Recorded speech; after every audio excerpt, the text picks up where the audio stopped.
인텔은 원래는 차량용 반도체하고는 무관한 기업이라고 보시면 돼요. 핵심적인 이슈라든지 이런 여러 가지 이 반도체를 만드는 세계적인 이 반도체 기업이라고 볼 수가 있었습니다. 근데 최근에 들어와서 회장이 이런 부분들을 발표를 했어요.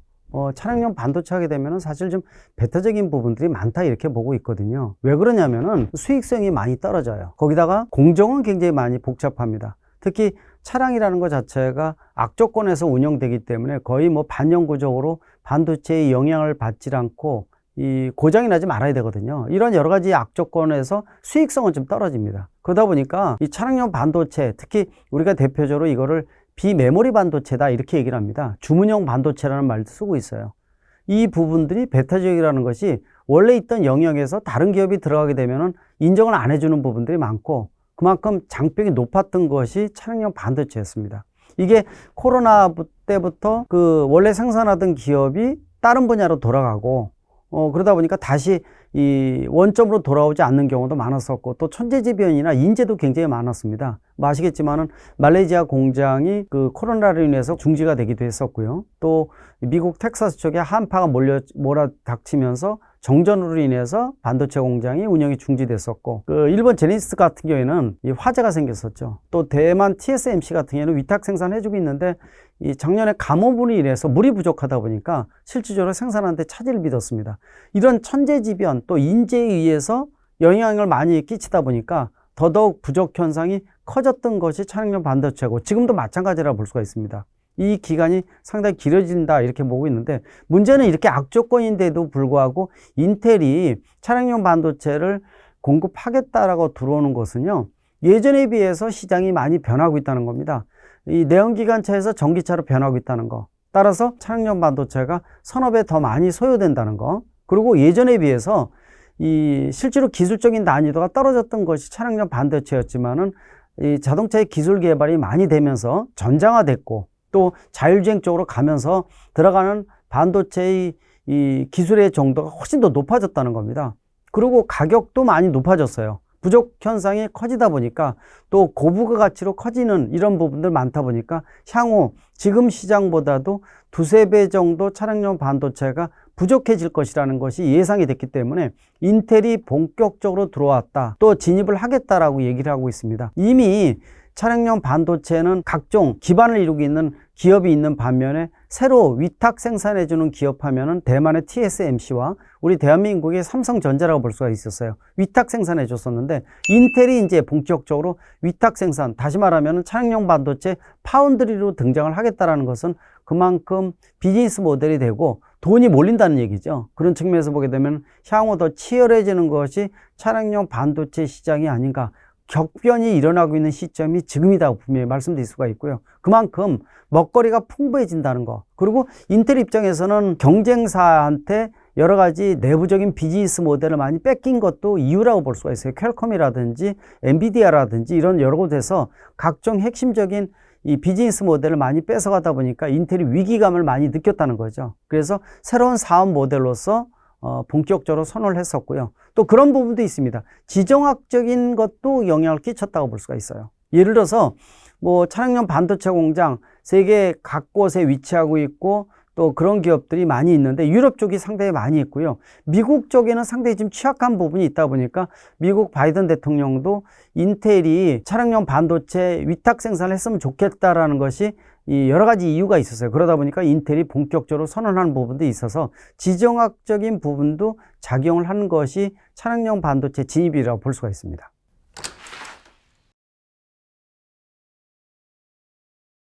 지금 삼성전자는 약 3년 전에 이재용 부회장이 선언을 했었죠. 뭐 아시겠지만은 세계적으로 삼성전자와 SK 하이닉스가 메모리 반도체는 전 세계적으로 석권하고 있는 기업입니다. 아마 둘이 합쳐서 전 세계적으로 60~70% 점유율을 가지고 있죠. 근데 이 메모리 반도체가 실질적으로 전체적인 반도체 시장 중에서 한 30에서 40%분이 차지를 하지 못해요. 그러니까 나머지 훨씬 더 이 비용이 크면서도 시장 점유율이 큰 것이 비메모리 반도체 시장이라고 볼 수가 있습니다. 비메모리 반도체 하면 우리가 주문용 반도체라는 말도 쓰고 있고 가장 대표적인 모델이 차량용 반도체라고 볼 수가 있어요. 따라서 3년 전에 이재용 부회장이 그런 선언을 했죠. 앞으로 비메모리 반도체에 치중을 해서 2030년에는 세계 1위의 비메모리 반도체 기업으로 우뚝 서겠다고 선언을 했습니다. 그 대표 모델로서 차량용 반도체를 1차적으로 진입을 하겠다는 거죠. 그래서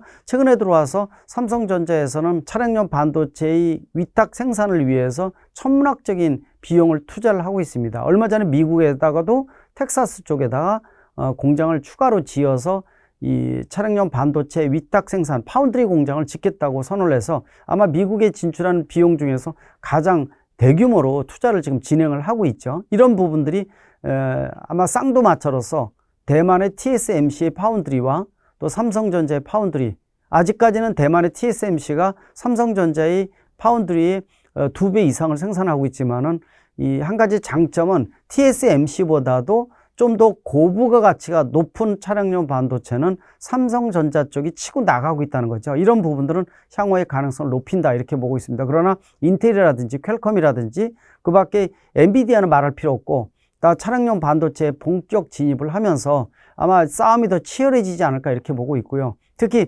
미래의 자동차가 모빌리티로 확대되면서 또 기술적 진보를 통해서 전기차를 기반으로 자율주행이라든지 커넥티드 기능이라든지 또 각종 이미지나 아니면은 이 실내 엔터테인먼트 요소가 강화되면서 여기에 들어가는 반도체 칩의 수요도 급증하고 있다는 겁니다. 한 가지 특징적인 걸 보게 되면요. 최근에 차량용 반도체가 부족해지는 부분들을 유심히 보셔야 되는데 예전과 같은 비슷한 양을 생산하는데 왜 아직도 계속 부족하지라는 부분들이 계속 지적되고 있는 이유가 있습니다. 왜냐하면은 이 코로나로 인해서 차량용 반도체가 부족해지다 보니까 각 자동차 제작사들이 위기감이 반영이 돼서 재고 물량을 예전보다도 1.5배, 2배로 늘리고 있다는 겁니다. 또 수입 다변화를 통해서 안정된 공급원을 지향을 하다 보니까 부족 현상이 더 심화되고 있고요. 또 큰 이유는 내연기관에 비해서 전기차에 들어가는 차량용 반도체가 3배에서 4배 정도가 더 소요가 된다는 거죠. 따라서 기존의 차량용 반도체를 생산하던 기업의 입장에서는 당연히 공급량이 부족할 수밖에 없습니다. 수요가 급증을 했다는 거죠. 근데 여기에 TSMC라든지 삼성전자라든지 또 인텔 같은 차량용 반도체 위탁 생산이 본격적으로 진입을 하고 있고요. 또 각 전문의 반도체 칩이 필요하다 보니까 퀄컴이라든지 또 엔비디아라든지 이런 여러 가지 기업들이 본격 진출하고 있기 때문에 아마 차량에 들어가는 반도체 수요는 더 급증할 것으로 보고 있고, 자, 미래 모빌리티 하면은 움직이는 바퀴 달린 휴대폰이라고 얘기를 하고 있습니다. 즉, 자동차가 이제는 자동차가 아니라 움직이는 가전제품이라는 측면에서 차가 완전한 가전제품, 또 이거를 자동화시키기 위해서 들어가는 반도체 소자는 늘어날 수밖에 없다는 거죠. 우리가 일반 내연기관차는 지금 큰 덩어리의 차량용 반도체는 약 100개 정도 들어간다 이렇게 얘기를 하고 있습니다. 그러나 전기차는 약 300개, 400개가 들어갑니다. 이것만 보더라도 차량용 반도체가 얼마큼 부족한지, 또 자율주행이나 이런 전문 이미지 센싱이라든지 알고리즘 관련된 자율주행 칩에 대한 전문성을 기하기 위해서는 고부가 가치가 더 커질 것이고요. 또 기술적 난이도도 5나노, 3나노 이 미만으로 떨어지면서 훨씬 더 부가가치가 높아진다는 거. 이런 상태에서 수요는 증가하기 때문에 당연히 세계적인 반도체 회사들은 차량용 반도체 위탁 생산을 두를 수밖에 없다는 거죠. 따라서 팹리스와 파운드리라는 두 가지 부분으로 나눠지거나 아니면 동시에 기능을 갖는다든지 하면서 수익을 극대화시키는 비즈니스 모델이 앞으로는 더 커질 것으로 보고 있어서 차량용 반도체에 대한 치열한 싸움은 앞으로가 더 시작점이다. 이제부터다. 분명히 말씀드릴 수가 있습니다.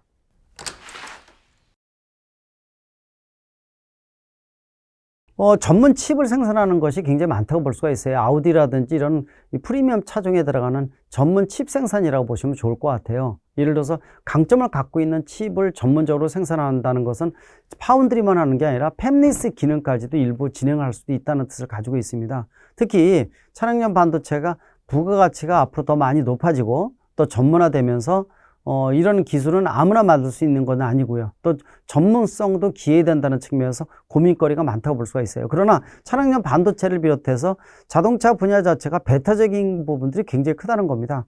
이미 약 7년 전에 이 LG의 차량 사업부는 이미 본격화돼서 수준급으로 올라왔지만은 늦게 후발주자로 들어왔던 삼성전자의 전장사업부는 처음에 진출할 때 상당히 애로사항이 컸습니다. 자동차 분야에서 배타적인 논리가 크다 보니까 아예 끼워주질 않았어요. 그런 논리를 잘 알고 있다는 겁니다. 그러다 보니까 여러 가지 인수합병, M&A를 강화를 하는 것이 삼성전자라고 볼 수가 있거든요. 근데 최근에 들어와서 아마 차량용 반도체의 위탁 생산이라든지 본격 진입을 하기 위해서는 이 세계적인 글로벌 기업을 M&A 하는 것이 사실은 가장 좋은 방법입니다. 그렇지 않아서 삼성전자는 현금 보유량 자체가 아직은 100조 원 이상 충분하다고 볼 수가 있어요. 따라서 세계적인 반도체 회사인 네덜란드의 NXP라든지 독일의 인피니언이라든지 이런 기업들은 세계적인 반도체 회사고 비메모리 반도체의 어떤 손을 꼽는 이 팹리스의 기술력을 가지고 있습니다. 이런 기업을 통째로 M&A 하는 이런 그림들이 나오고 있고, 얼마 전에 삼성전자 부회장도 그런 언급을 했어요. 앞으로 대규모 M&A가 있을 것이다, 이렇게 얘기를 하고 있습니다. 근데 문제는 지금 최근에 들어와서 반독점 문제 때문에요, 허가가 불허가 되는 경우가 많습니다. 그래서 무산이 되는 사례가 여러 건 발생을 하고 있다 보니까 인수합병을 할 때 각 지역의 국가의 허락을 받아야 되거든요. 인허가를 받아야 되는데 이런 부분들이 한 군데라도 생기게 되면은 결국은 불발될 수밖에 없습니다. 최근에 들어와서 몇 건의 어떤 핵심적인 인수합병이 무산이 된 사례가 있기 때문에 삼성전자에서 세계적인 반도체 기업을 이 비용만 가지고 인수하는 게 아니라 독점에 대한 우려사항 때문에 각 국가에서 불허를 하게 된다면 이것도 무산될 수밖에 없다는 거죠. 그런 측면에서 상당히 주변의 상황, 글로벌 시장의 동향을 면밀하게 파악하는 것이 현 시점에서 가장 중요한 현안 중에 하나다, 이렇게 보고 있습니다.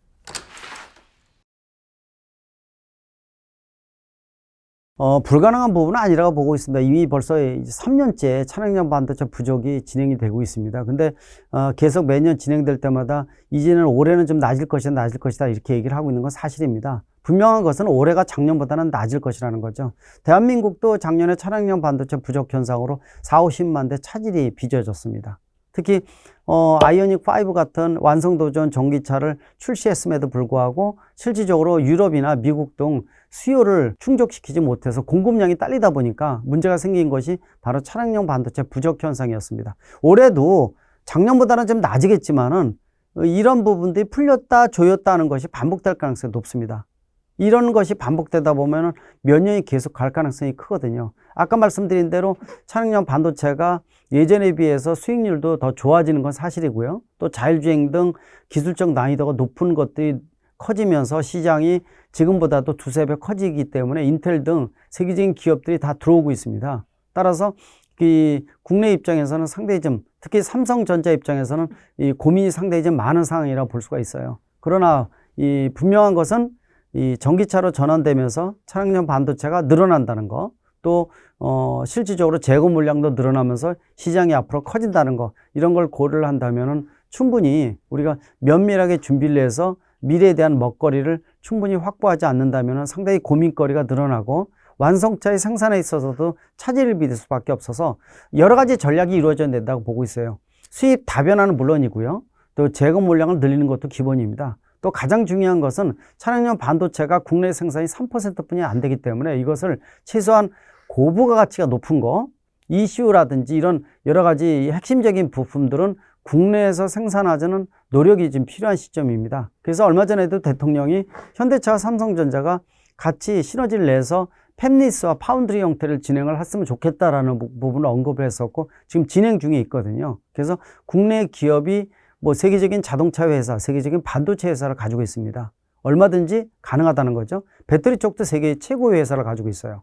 국내의 기업끼리 시너지를 낸다면은 충분히 극복이 가능하다고 보고 있고, 혹시라도 수익 모델이 좀 떨어진다 그러면은 정부에서 R&D 비용부터 각종 인센티브 제도를 통해서 국내에서 전략 물자화해서 최소한 10% 이상은 국내에서 생산할 수 있는 기반을 만들어주는 것이 가장 중요하다고 볼 수가 있습니다. 지금이 이런 미래의 모빌리티에 대해서 각종 차량용 반도체를 비롯한 배터리 원자재는 물론이고요, 이런 부분에 있어서 능동적인 대처와 준비가 철저히 이루어져야지만 선두주자로서의 주도권을 쥐고 움직일 수 있다고 판단되고 있습니다.